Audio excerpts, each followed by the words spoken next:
소셜 라이브를 진행하겠습니다. 아, 그래요. 예. 가까이 와야 이 마이크를 같이 쓰거든요.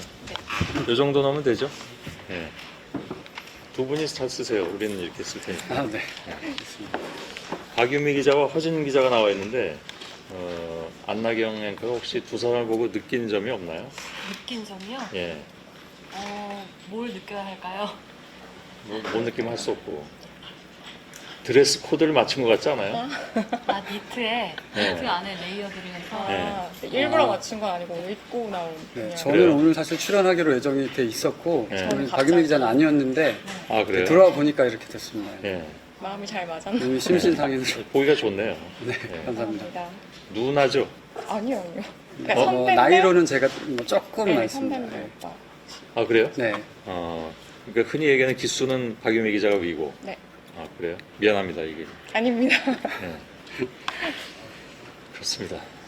두 사람과 오늘 할 텐데 두 사람이 모두 한국당 출입 기자인가요? 아니 저는 민주당. 네. 아, 민주당이 그래서 좀 이상하다고 그랬어요. 한국당 전당대회 얘기하는데. 제가 좀 균형도 맞춰주고 예.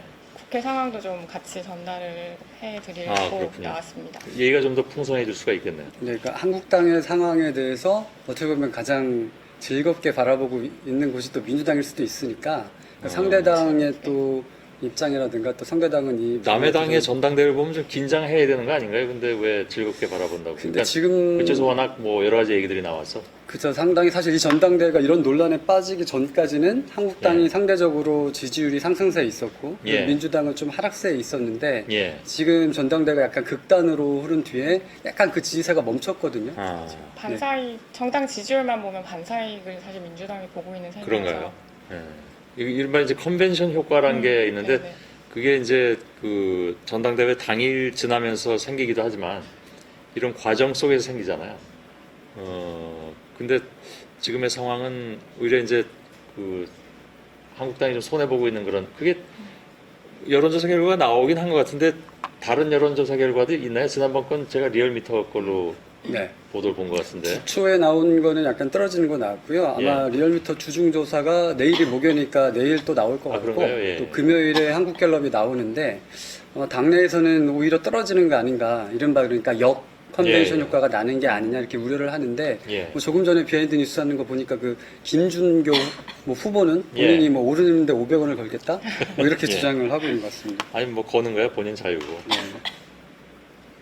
많이 아, 며칠 전에 기침을 그- 참느라고 지금 눈물이 약간 나고. 어떡해. 아, 얼른 가서 좀 보내드려야 쉬어야 될 될 것 것 같은데. 아니 죄송합니다. 제가 지금 계속 좀 면박을 주고 있거든요. 제가 감기가 옮을 것 같아서 이런. 불안해서. 월요일 소셜 라이브에서는 이렇게 반대쪽으로 보시라고. 예. 이쪽 보지 마세요. 그럼 제 쪽인데. 모두들 불안해요. 안전하게. 세차하시길. 예. 그럼 요즘 좀 감기가 독해요. 그런 것 같아요. 예. 괜찮았는데 갑자기 아, 여기 갑자기 공기가 별로 안 좋은가 보다. 아무튼 우리가 안내경 씨 감기 걱정하는 것도 걱정하는 거지만 아무튼 근데 이제 왜 그래서 이제 지지율이 좀 떨어진다는 얘기가 나오니까 당내에서 좀 우려하는 목소리들이 일부 나오긴 하는데 글쎄요. 이런 분석도 있어서 어저께 이제 뉴스에서 그 분석을 말씀드리기도 했지만 그렇게 막 흔히 막말이라고 하는 그런 발언들이 막 쏟아지는 한편에서 그거는 적절치 않아라고 얘기하는 것이 같은 당내에서 나오는데 그것이 이제 일부 분석가들이 보기에는 이거는 그 양수겸장인 것 같다. 그러니까 강한 발언을 함으로써 이른바 태극기 세력도 끌어들이고 그걸 말리는 걸로 하면서 비교적 또 합리적인 보수 세력도 끌어들이고 하는 그런 양수겸장 이런 분석도 가능한가요? 그런 얘기 하는 사람이 있어서? 제가 직접 당내 인사나 뭐 전문가들한테 제가 직접 들어본 적은 없는 것 같은데 이제 예를 들어서 그거를 아주 계산된 역할 분담이라고 본다면 예. 지금 막말이라고 불리는 그 말들을 쏟아내는 후보들은 사실 이 전당대회가 있기 전에 잘 모르던 사람들이잖아요. 예. 그런 사람들 입장에서는 일단 뭐 후보가 당선되려면 인지도와 호감도가 높아야 되는데 그렇죠. 호감도는 둘째 일이고 인지도를 높이려고 하니까 그렇고 예. 나머지 또 이런 막말 사태가 일어나니까 김무성 전 대표라든가 뭐 지금은 한국당 소속이 아닌 뭐 서청원 의원이라든가 이런 예. 분들이 이러면 안 된다라고 자중을 요청을 하니까 아직 뭐 그래도 보수 세력에서 당의 어른 역할을 해야 된다고 하나요? 예. 뭐 그런 사람들은 아직도 있구나. 뭐 이럴 수도 있긴 한데 예. 전체적으로는 마이너스 효과가 더 크지 않을까가 뭐, 그런가요? 네. 사실 그렇게 전략적인 거면 참 다행인데 그러다가 과거에도 분당도 겪고 했었잖아요. 예, 생각이 또 많이 다른 사람들끼리 또 있다가 이런 일이 불거지니까 또 각자의 얘기들을 하는 과정에서 좀 다른 예. 얘기들도 나오는 것 같긴 해요. 알았습니다. 뭐 남의 당 얘기잖아. 예, 남의 당 얘기라 편하게 한번 얘기해봤습니다. 민주당 출입기자라고 해서. 네. 네. 예. 빨리 갔으면 좋겠죠? 아니, 저는 한 가지 궁금한 게 있는데 예. 이제 저- 기침이 멈춘 모양이다. 예. 저 칠판 오늘 혹시 쓰는 건가요? 네, 오늘 네, 제가 오늘. 특별히 요청을 해서 아, 그래요? 저기 원래 오디영 선배 팀에서 쓰던 거를 빌리려고 하다가 다른 팀 걸 가져왔다고 하는데 아, 그걸 지금 가지고 들어와야 되는 거 아닌가요? 예. 좀 이따 아, 그래요? 예. 왜냐면 저희 팩책팀 나올 때 늘 칠판을 쓰는데 저게 네. 좀 탐이 나네요. 자석도 붙어 있고. 그러네. 예. 네. 이따 뭐 우리 이용자 여러분들께서 보시겠죠. 네. 자, 그러면 가보겠습니다. 네. 예. 잘 부탁드리겠습니다. 예. 마세요.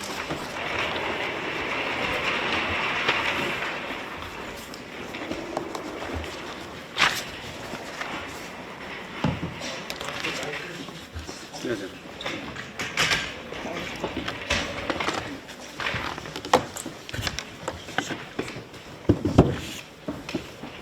칠판이 한가운데 등장한 건 처음인 것 같습니다. 네, 사실 최근 칠판들은 주로 이제 흑판이 아니고 화이트보드라고 하는데 진짜 예전에 그 학교 다니던 시절에 쓰던 칠판인 것 같긴 이 합니다. 말들도 필요한 건가요?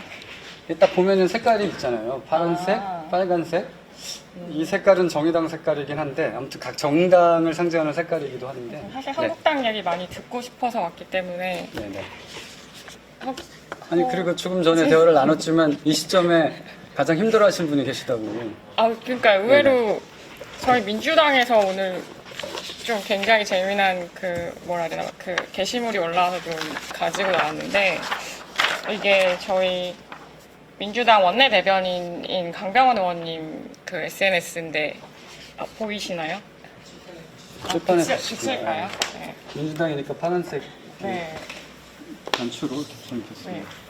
쏟아지는 망언과 막말에 대응하느라 요즘 참 힘드시다고 극한 직업을 이렇게 패러디해서 만드셨더라고요. 그래서 지금 연결이 돼 있네요. 예, 좀 사실 좀 뭐 재미삼아 들고 와보긴 했는데 또 민주당이 보는 또 한국당 전대 상황들이 좀 있을 것 같아서 말씀도 좀 같이 들어보려고 저희가 또 연결을 한번 해봤습니다. 이거 여기 스피커를 의원님 안녕하세요. 예, 더불어민주당 원내대변인 강병원입니다. 네, 늦은 시간에 전화 연결해 주셔서 정말 감사드립니다. 용케, 제가 좀 한가한 때네요. 안녕하세요. 저 허진 기자인데 혹시 저 기억하세요?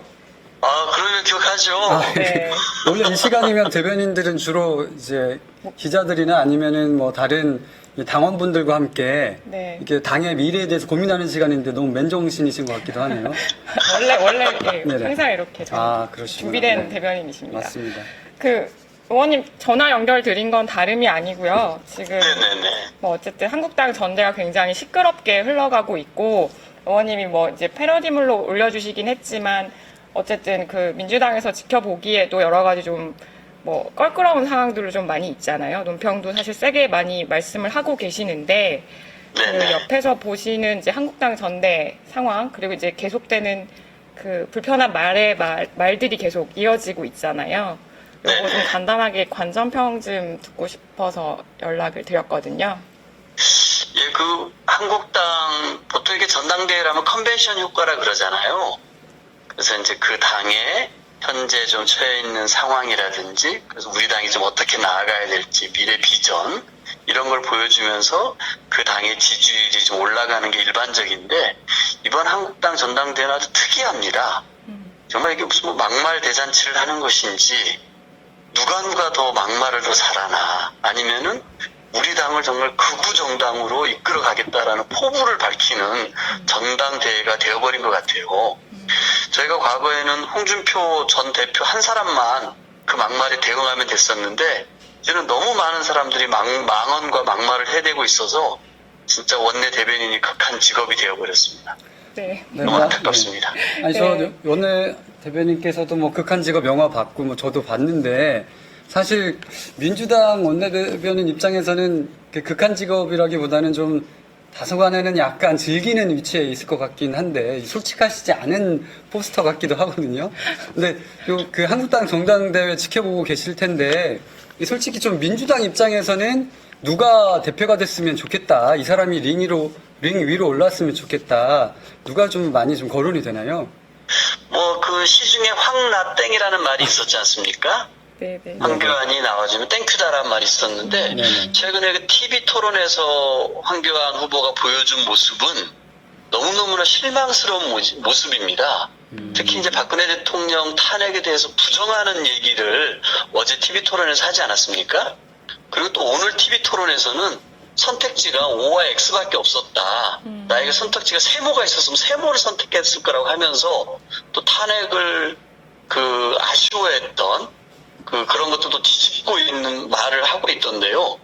정말 이렇게 좀 저희 민주당 입장에서는 뭐 누가 나와도 저희 당이 최선을 다해서 민생과 평화를 지키는 정당으로서 국민들께 뭐 선택을 받겠습니다만 지금 상황에서 이렇게 도로 친박당 극우 정당으로서의 한국당의 모습이 드러난다면 누가 나와도 한국당의 미래는 없지 않나 생각이 듭니다. 아 누가 나와도 자신 있다. 예, 의원님 그리고 마지막으로 지금 원내대표님들 계속 협상은 하고 계신데 지금 상황을 보면 국회가 열리기가 쉽지는 않아 보여서 이게 네. 조금 상황이 어떻게 좀 뭐 국회 2월 국회 열 수 있는 건지만 좀 간단히 말씀 좀 부탁드립니다. 네, 일단은 뭐 저희 집권 여당으로서 국회 정상화가 미뤄지고 있어서 산적해 있는 민생 법안들 처리가 늦어지고 있는 거에 대해서 좀 죄송스럽게 국민들께 죄송스럽다는 말씀을 드리고요. 저는 조건 없는 국회 정상화가 필요하다 생각합니다. 김태우 특검, 신재민 청문회, 손혜원 국정조사 이런 조건을 붙이는 국회 정상화가 아니라요. 문희상 의장님께서 말씀하셨던 것처럼 싸우더라도 국회에서 싸워라. 이 말씀을 저는 새겨야 되지 않을까 싶습니다. 그래서 조건 없는 정상화가 절실한 때가 지금이 아닌가 싶습니다. 네. 아무튼 의원님 늦은 시간 감사합니다. 예, 감사합니다. 네. 감사합니다. 네, 잠깐 우리 박윤미 기자가 우리 강병원 원내대변인이랑 통화하는 사이에 제가 이게 강병원 원내대변인의 합성 포스터는 뗐는데요. 사실 무슨 말씀을 드리려고 이 칠판을 준비했냐 네. 하면은 다들 의문을 가지시는 게 왜 한국당이 이렇게 극단적인 집단이 됐느냐 이런 의문이잖아요.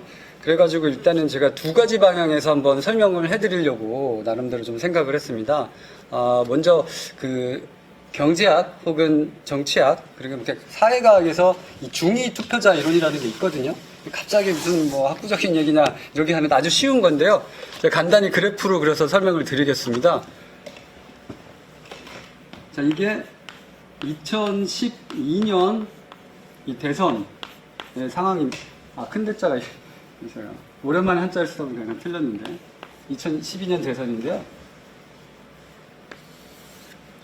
자, 이렇게 어느 정치 집단이나 어느 구성 사회나 이렇게 이념 스펙트럼이 있습니다. 그러니까 여기가 뭐 예를 들어서 좌, 여기가 우, 이렇게 이념 스펙트럼이 있는데 대부분의 집단은 그러니까 일종의 정규 분포의 모양을 띠고 있어요. 그러니까 약간 좌파 성향을 가진 유권자, 또 우파 성향을 가진 유권자가 보통은 뭐 이렇게 정규 분포의 모양을 띠고 있죠.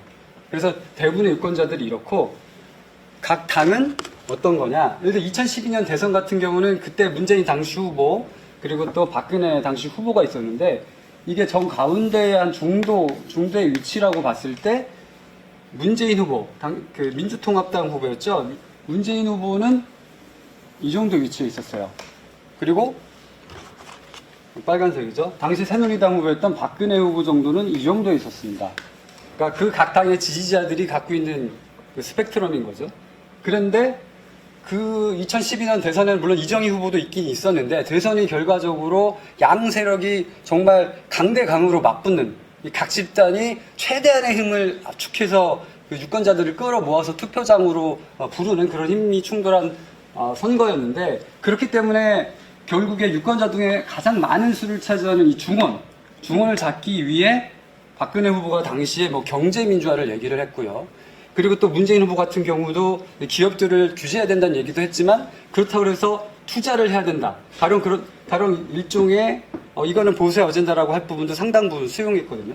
그래서 두 당이 조금씩은 가운데로 옮겨갔던 겁니다. 그러니까 문재인 후보가 공약이 이쪽으로 옮겨가고, 새누리당 후보, 박근혜 후보의 공약이 옮겨가고, 그래서 이렇게 투표 결과가 나왔고 51.6대 49점 몇의 결과로 나왔던 겁니다.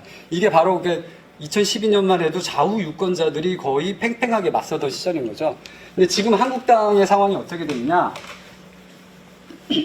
일단 2016년 JTBC가 태블릿 PC를 보도하고 최순실 국정농단 사건이 있은 이후에 한국당의 지지 세력 상당수가 당을 이탈을 많이 했어요. 그때 새누리당에서 당명도 바꾸고, 또 바른정당이라는 새로운 중도 우파 정당을 건설을 하겠다. 더 이상 극단적인 보수는 안 된다라고 해서 당을 빠져나가긴 했었는데, 그렇기 때문에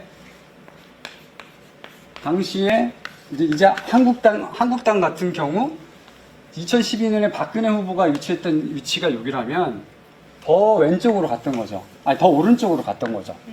이렇게 더 오른쪽으로 가다 보니까 유권자들은, 과거의 중도 유권자들은 바른미래당 혹은 바른정당으로 가기도 했지만 집을 떠난 유권자들이 돌아오지 않은 겁니다. 그러니까 한국당 지지자들이요.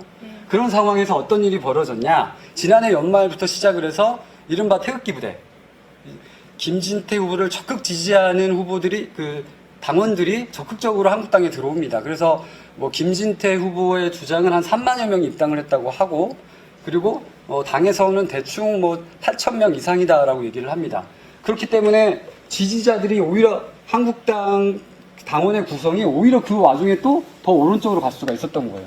그렇다면 과거에 2012년에 만약에 전당대회를 치렀다고 하면 훨씬 더 중도의 가치를 얘기를 할 수 있었을 텐데, 지금 대한애국당 후보도 들어오고 과거의 중도층이 떠난 상황에서는 훨씬 더 오른쪽에 가까운 극단적인 목소리가 강해질 수밖에 없는 거죠. 그러고 보니까 황교안 후보도 오늘 제 리포트도 있었지만 2017년 3월에 박근혜 전 대통령이 탄핵된 이후에는 승복을 강조를 했고, 그리고 심지어 지난달 15일에 한국당에 들어왔을 때도 일단은 통합을 강조했지만, 이제 전당대회가 본격화되기 시작을 하니까 박근혜 전 대통령 탄핵 문제에 대해서 물론 결정 자체는 존중한다고 하지만 이 절차상의 하자를 강조하기 시작했던 거죠. 그래서 전부 다 오른쪽으로 더 가야, 우리가 예전에 가운데라고 생각했던 것보다 더 오른쪽으로 가야 한국당에서 전당대회에서 많은 표를 얻구나. 그렇게 해서 우경화 혹은 극단화가 될 수밖에 없는 거고요. 실제로 이런 게 수치로 나타납니다.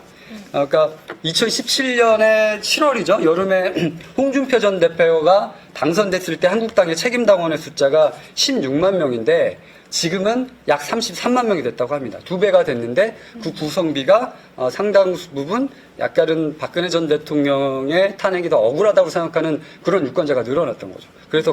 그래서 더 강경화가 되고 그렇지 않느냐, 이런 얘기가 당내에서 나오고 있습니다. 근데 원래 보통의 전당대회가 물론 이제 여론조사도 합산이 되긴 하지만 당원들이나 이제 지지자들을 공략해야 되기 때문에 사실은 굉장히 그 정당 색깔에 맞는 목소리들을 많이 내고 조금은 시끄러운 상황들도 벌어지는데, 이번처럼 이렇게까지 시끄럽고 또 심지어 그 한국당을 제외한 다른 당 그리고 다른 이제 국민들한테도 좀 질타를 받고 한 경우는 좀 굉장히 이례적인 게 아닌가 싶은데, 과거에도 이랬던 적이 있나요? 제 기억으로는 일단 자유한국당 이전에 한나라당 그리고 새누리당 전당대회 같은 경우 이렇게 좀 막말을 일삼는 후보가 직접 그 선거에 나온 기억은 없거든요. 그래서 오세훈 후보가 최근에 이런 얘기도 했죠.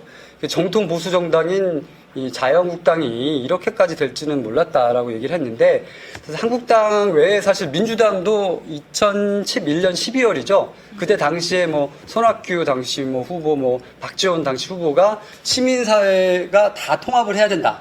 그래야 당시에 이제 한나라당인 거죠. 한나라당을 상대로 그 다음 총선 대선에서 이길 수 있다 그래서 통합 문제를 두고 다투다가 뭐 체육관에서 뭐 의자도 던지고 뭐 고상이 오가고 그런 일들이 있긴 있었습니다. 하지만 어쨌든 최근에 이 보수정당 계열에서 이렇게 대놓고 막말을 한다거나 거기에 또 환호성을 하는 사람들은 없었죠. 근데 지금 보면 처음에는 5.18 관련 발언으로 시작해서 이제 박근혜 전 대통령 탄핵 관련 발언까지 나왔고 전대는 이제 뭐 많이는 아니라고 하도 며칠 더 남았잖아요. 근데 이런 식으로 과열되게 어떻게 보면 약간 막말 경쟁처럼 흘러가는 양상도 있어서 더 심한 말도 앞으로 계속 나오는 건가요? 그렇지만 이렇게 어떤 현상이든지 임계치가 있다고 생각을 하거든요. 이미 당내에서도 경고가 나오고 있고 모든 언론이라든가 일제히 막말이 잘못됐다라고 하는데 모이고 있기 때문에 이 상황에서 더 심한 막말이 나오면 그 부분은 아마 당내에서도 좀 저항을 받지 않을까. 조금 전에 시작할 때 말씀을 드렸지만 일단 지금 막말을 하는 사람들은 인지도가 없는 사람들입니다. 인지도가 없는 후보들이 자신의 인지도를 올리려고 이렇게 막 고성을 지르는 경우가 많거든요. 그렇기 때문에 그분들이 어느 정도 인지도를 얻은 이후에 그 흐름을 더 타고 싶어서 더 할 수도 있지만 그러면 당내에서 당연히 자정작용이 있지 않을까 뭐 이렇게 생각이 근데 돼요. 뭐 물론 대표가 누가 될지는 모르겠으나 어쨌든 뭐 인지도가 없는 사람들이 더 심한 말을 하고 있다는 측면도 있지만 진짜 대표가 누군가 될 분도 관련한 발언들을 하고 있잖아요. 그러면 당대표가 되고 나면 이제는 어떻게 보면 지금은 지지층을 공략하고 당내 당원들을 공략한다고 하지만 지금 한 말들이 당선이 되고 나서 당대표가 되고 이제 어떻게 보면 이제 좀 당의 외연도 넓혀야 되는데 그 말 자체가 발목을 잡고 일종의 이제 이런 중도표들한테 또 외면받을 수 있는 상황도 벌어질 수 있는 거 아닌가요? 그건 이제 그런 말을 한 후보가 지도부를 다 장악했다고 할 때 그런 것 같고요. 현실적으로는 뭐 의미 있는 득표를 할 수는 있지만 당권 자체를 갖기는 어려울 거다. 물론 뭐 청년 최고위원으로 막말을 한 후보가 당선이 될 수도 있겠지만 그렇다 해도 실제 지도부에서 그런 목소리를 내기 시작을 하면 아마 당의 다른 뭐 대표라든가 당의 중진들이 아마 제지를 할 것 같습니다. 당대표가 되실 분들 중에도 조금 이렇게 위태위태한 말 하는 분도 있으시지 않나요? 뭐 저희가 이 자리에서 누가 될 것 같다라고 얘기하긴 그렇지만 현재 당 안팎에서는 그래도 그렇게 심한 말을 하시는 분은 뭐 당대표가 되기는 어렵지 않느냐 뭐 이런 상황인 것 같습니다. 그래서 사실 저는 그 지금 전당대회가 끝나고 난 이후에 과연 한국당이 어떤 상황으로 이어질까 이거에 대한 이 관심들도 크거든요. 당내에선 사실 그런 얘기를 많이 합니다. 지금 그 황교안 후보가 만약 이건 가정입니다. 뭐 황교안 그 후보가 당선이 꼭 된다는 게 아니라 황교안 후보가 과연 그러면 자유한국당에 당권을 쥐게 되고 나면 그럼 한국당은 어떻게 흐름을 보일 거냐 이거에 대해서 당에서 설왕설래가 많습니다. 첫 번째 이렇게 많이들 생각하는 게 아니 황교안 후보는 과거에 그러니까 박근혜 전 대통령이 임명한 법무장관 그리고 또 국무총리였다. 그렇기 때문에 친박과 가깝다. 그래서 친박들이 득세를 할 거다. 이런 전망이 있고 또 하나는 황교안 후보는 왜 그러면은 이 전당대회에 나왔느냐. 자유한국당 대표가 되기 위해서 이 판에 뛰어들었을까? 그건 다 아니라는 거거든요. 결국 이 큰 꿈이 있기 때문에 이 판에 뛰어든 건데 그렇기 때문에 황교안 후보가 만약에 당대표가 된다면 되고 난 이후에 자신들의 측근들을 칠 수가 있느냐 읍참마속을 할 수 있느냐 이거에 따라서 한국당의 이 흐름이 바뀔 것 같고요. 그리고 또 중요시하고 또 사람들이 관심을 갖고 되는 게 이제 바른미래당과의 통합인데요. 자 여기 이게 물론 뭐 너무 특정인만 사진을 보여줘서 이렇게 거부감을 일으킬 수가 있고 특히 뭐 바른미래당 계신 분들은 그럴 수 있겠지만 일단 이거는 그냥 정치적인 시나리오고 정치적인 얘기가 여의도에서 오가고 있다 이겁니다. 일단 그럼 만약에 황교안 후보가 자유한국당의 당대표가 되고 나면 지금 아주 매우 강조하고 있습니다. 바른미래당 등 모든 보수가 다 합쳐져야 된다. 통합을 해야 된다. 그래야 정권 교체가 가능하다 이렇게 얘기를 하고 있는데요. 그렇다면 그 당 밖에 있는 보수의 핵심은 누구냐? 바로 이 바른미래당에 있는 이 유승민 의원이죠. 그래서 그러면은 이 두 사람의 관계를 어떻게 가져갈 것이냐? 그럼 황교안 후보가 만약에 당대표가 되고 나서 유승민 의원을 어떻게 끌어들일 것이냐? 이 바른미래당과의 통합 과정이 일단 첫 번째, 만약에 당적표가 된다면 황교안 체제의 이 시험대가 될 거거든요. 그래서 사실 또 이 상황에서 그러면은 한국당에서 이분들만 있는 게 아니잖아요. 오늘 사실 뭐 다른 분들 사진까지 가져올까 하다가 안 뒀는데 지금 전당대회에 나오려던 홍준표 전 대표 있죠. 이게 전당대 일정을 연기하지 않았다고 그래서 일단은 출마를 하지 않았고, 그리고 며칠 전이죠. 이완구 전 국무총리가 내년 총선에 출마하겠다. 그리고 충청권이 정치에서 소외되고 있다. 이런 말을 했거든요. 이게 무슨 얘기들이냐. 여의도에서는 특히 한국당 안팎에서는 황교안 체제가 흔들리면 지금 링 밖에서 몸을 풀고 있는 홍준표 전 대표라든가 이완구 전 총리, 그리고 뭐 또 그 수많은 중진들이 있죠. 뭐 김무성 전 대표도 있고요. 그런 사람들이 이 체제를 흔들 수가 있을 거다라고 얘기를 합니다. 그래서 과연 새로 된 당대표가 그 누가 됐든 내년 총선 4월에 총선을 하면 아마 2월까지, 늦어도 3월까지는 보통 공천을 마무리하는데 그때까지 과연 당의 체제를 안정화할 수 있겠느냐. 이게 뭐 일단은 가장 관심거리고요.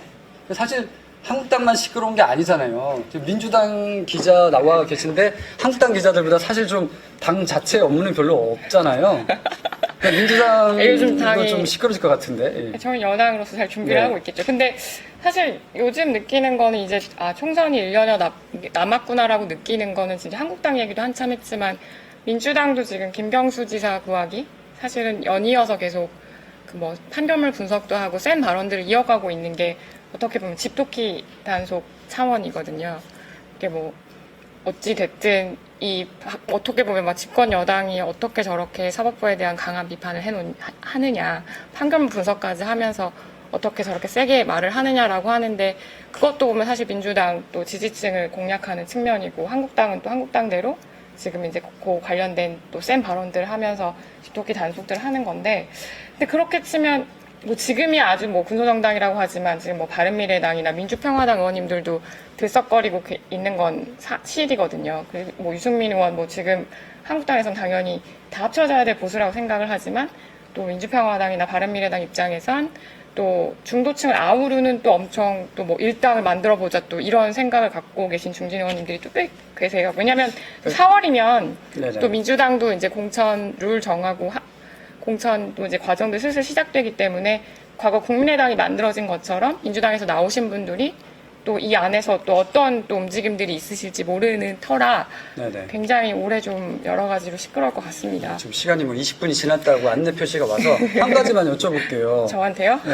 왜요? 그러니까 임종석 전 네. 대통령 비서실장 그리고 네, 뭐 네. 권혁기 전 춘추관장이 지금 더불어민주당 서울시당 입당 원서를 냈잖아요. 네, 그렇습니다. 그 두 분의 행보가 아무래도 지금 여권에 있는 총선에 나간 사람들한테 대단히 관심이 많은 부분일 것 같은데 그렇죠. 그 두 분들은 어디 나가신다는 거예요? 잘 모르겠습니다.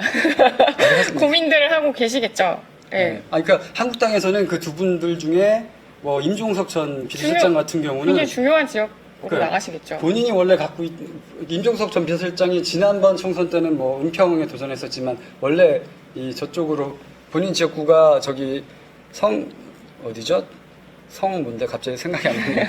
그쪽에 성동구로 다시 갈 수도 있다 이런 얘기도 나오고 하는데. 근데 아직은 조금 이른 것 같긴 해요. 물론 생각들을 다 있으시겠지만 이게 뭐 공천이라는 게 더 잘 알지만 룰도 정해야 되고 또 어떻게 보면 당의 인물이잖아요. 이게 좀 전략 지역에 뭐 할 수도 있는 거고 아니면 뭐 지금부터 이제 이렇게 서서히 몸을 푸시긴 할 테지만 이제 뭐 일단 한국당 전대 끝나고 나면 민주당도 이러저러한 움직임이나 관련된 기사들이 나올 수 있지 않을까 싶긴 합니다. 네. 저희 그럼 이제 유저들의 생각을 알아보는 시간 댓글 읽는 기자 코너로 넘어가겠습니다. 여러분의 목소리를 들려주세요.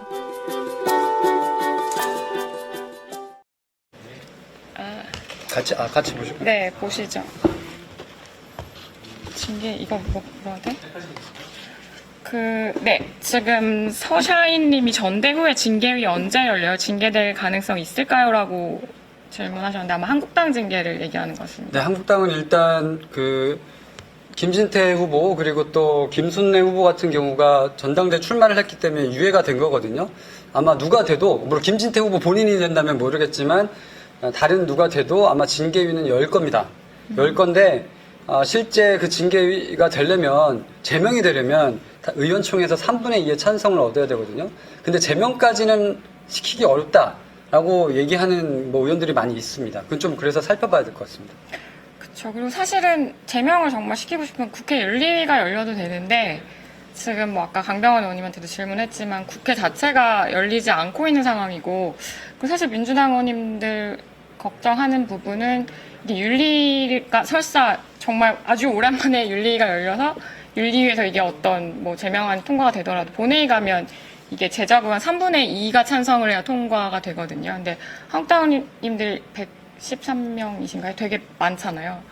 이게 본회의에 올라가면 뭐 가능하겠냐. 그렇게 봤을 땐 사실 좀 여러 가지로 어렵죠. 당 내부 징계도 뭐 마찬가지지만 국회 징계 뭐 이런 걸 봤을 때는 조금 뭐 이러다가 좀 얼렁뚱땅 넘어가지 않을까 그런 걱정도 사실 뭐 있긴 있습니다. 네. 또 하늘 모니터링 2님이 한국당은 전대 끝나고 총선 경선 룰 언제 결정될까요? 일단 경선, 총선이나 이게 대통령 후보 같은 경선 룰 자체는 이 당원 단계에 있거든요. 그래서 세부적인 거는 뭐 또 그때그때 선거관리위원회가 정하지만 일단 뭐 그 대충 정해진 건 당원 단계에 있어서 아마 그대로 일단은 할 겁니다. 그리고 원칙은 아마 오픈 프라이머리라고 해가지고 전략 공천이 아니라 각 후보에서 당내 경쟁을 하는 게 큰 원칙입니다. 사실은 이게 공천룰 정하는 과정도 엄청 시끄럽잖아요. 이게 뭐 상향식이냐 하향식이냐부터 시작해서 누가 이제 당권을 잡을지 모르겠지만 그러고 나면 그 부분부터 이제 또 굉장히 리더십을 보여야 되는 상황이죠. 네, 그렇습니다. 네. 질문이 마지막 질문 할까요? 시간이 많이 이거 아까 뭐 네. 이거 뭐 궁금한 게 있으신가요? 다 약간 질문들이. 또 뭐가 있을까요? 이건 뭘까? 어떤 거 있습니까? 이건 뭐냐? 앤드류 루님, 국회를 열지 않으면 국회의원 세비를 지급하지 않을 수 있는 방법이 없을까요? 다시 한번 확인해 볼 필요는 있지만 제가 알기로는 그 요새 월급을 봉투로 받아가시는 분들 있지만 대부분 자동이체를 하잖아요. 자동이체 그럼 끊어버리나요? 아니 그래서 자동이체가 되기 때문에 의원들이 일단은 입금된 돈을 스스로 당장? 내놓지 않으면 자동으로 들어가서 근데 또 제가 또 얼마 전인가요? 뭐 민주당이나 뭐 한국당이나 가끔 스스로 자성한다며 세비를 내놓겠다고 하는데 그쵸, 예. 그 국회 사무처에서 돈을 수령을 안 해갈 또 권리가 없대요. 물론 그게 의원님들의 핑계일지는 모르겠으나 일단 돈은 들어가게 돼 있고 그걸 내놓는 거는 이제 의원들의 뭐 또 다른 행동이 필요한 거죠. 사실 그러니까 제일 걱정되는 게 그런 부분이긴 해요. 총선 아까 이제 1년을 앞두고 이런 양상들이 벌어지는 건 그야말로 사실은 어떻게 보면 정치부 기자들이 관심 있어하고 재미있어하는 자극적인 상황들이잖아요. 근데 지금도 국회가 열리지 않고 있고 어떻게 보면 지금은 오로지 다들 뭐 그 당내 그런 당권 뭐 아니면 선거 뭐 공천 그런 쪽에 관심을 많이 갖다 보면 올해는 사실 웬만한 뭐 민생 입법이나 뭐 작년에도 예산 힘들게 통과됐지만 그런 이제 민생과 관련된 현안들 그러니까 우리가 볼 때 일하는 국회를 좀 보여줬으면 하는데 올해는 사실 그런 상황들이 좀 어려울 수는 있을 것 같아요. 각자 그 총선을 앞두고 하는 행보들을 보일 거고 당 내에서뿐만이 아니라 또 정계 개편 관련된 것들 또 지금 뭐 선거구제 개편 얘기도 나오지만 그래서 저는 사실 좀 개인적으로는 그런 걱정은 해요. 올해 국회에서 정책 기사, 입법 기사 많이 쓰기는 어려울 수도 있겠다. 그렇습니다. 그런 생각은 많이 합니다. 아마 그런 생각이 맞지 않을까 이런 좀 우울한 전망. 왜냐하면 사실 작년 하반기부터 그 얘기는 이제 뭐 의원님들 뵈면 얘기하시더라고요. 왜 지금 이번에 뭘 하려면 이번 하반기 잘해야 돼라고 하는 게 내년 가면 어차피 총선 국면이잖아라고 의원님들도 얘기를 많이 하셔서 그러니까 뭐 다 어떻게 보면 이제 여의도파는 이제 선거 모드로 가게 되면 좀 어렵죠. 여러 가지로 뭐 엊그제 이제 뭐 탄력근로제 그 단위기간 관련된 합의도 어렵게 이제 경산호위에서 이뤄졌는데 아마 그래서 이제 더더욱 여당 이제 원내 지도부는 또 고거 이제 빨리 근로기준법 개정안 마련해야 되기 때문에 국회 정상화에 대한 또 협상을 좀 빨리 하자고 또 더 아마 한국당에도 얘기를 하고 할 거예요. 근데 어쨌든 전대가 끝나야 모든 게 진행이 되겠죠.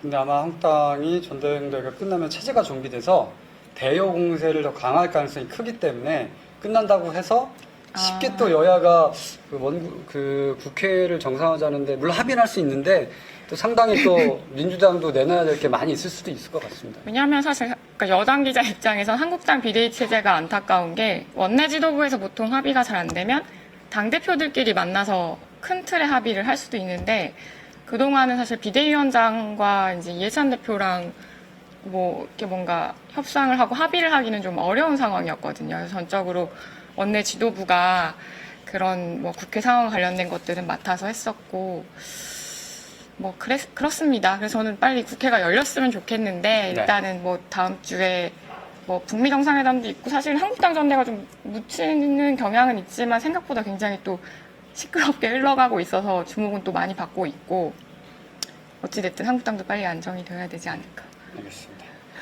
싶은 생각을 어서 해봤습니다. 끝내라는 그 압박이 심해서 일단 마무리해야 될 것 같은데 어떻게 마무리해야 됩니까? 일단 지금까지 오늘 막 네. 칠판도 준비했는데 더 그릴 거 없습니까? 이거 좀 떼어내지 않습니까? 이거 더 그리고 간접 싶었는데 공부하는 거 많은 분들이 이렇게 재미없어 하실 것 같아가지고 너무 좀 이론적인 얘기라서 근데 지금 이제 한국당 이제 네. 토론회 몇 번이나 남은 거예요? 이 토론은 뭐 내일 당장 공중파에서 하는 게 있고요. 그리고 또 주말에 또 종편에서 하는 토론이 있고 최소 2회 이상 또 남아 있습니다. 그러면 뭐 지금까지 뭐 누가 좀 더 앞선다 뭐 뒤선다 하는 상황들이 있는데 토론회가 열리면 조금 뭐 뭔가 이렇게 좀 변수가 좀 많이 생기나요? 이렇게 좀 뒤집힐 수도 있고 그런가요? 글쎄요. 지금 돌아가는 걸로 봐서는 일단은 한 후보를 두 후보가 공격하는 양상이 더 강화될 것 같은데요. 그래서 아마 그 한 후보가 두 후보의 이 협공 아닌 협공을 어떻게 막아내느냐가 표를 지키느냐 아니면 뺏기느냐 그 분수령일 것 같습니다. 그 사실 여론조사 반영 비율도 꽤 높잖아요. 여론조사 반영 비율이 30%입니다. 아. 그렇긴 한데요. 그래도 여론조사는 보통 당내와 큰 흐름은 안 보일 거라는 얘기도 많이 있어요. 근데 이런 이제 불편한 말들이 계속 나오면 물론 이제 여론조사에 네네. 응하시는 분들 자체가 어떻게 보면 한국당 지지자분들일 수는 있겠으나 상대적으로 그런 또 이제 분위기에 반영된 어떤 여론조사 결과가 나올 수도 있는 거 아닌가요? 그렇죠. 그렇지만 7대 3이어서 그래도? 여론조사를 어느 한 후보가 독식하지 않는 한은 그걸 완전히 뒤집힐 건긴 어렵다는 전망이 되게 많습니다. 네. 알겠습니다. 뭐 아무튼 다음 주에 북미 정상회담 큰 이벤트도 있지만 또 제1야당의 전당대회도 저도 잘 지켜보도록 하겠습니다. 저도 잘 지켜보겠습니다. 네. 시청자 여러분 지금까지 시청해주셔서 감사합니다. 감사합니다.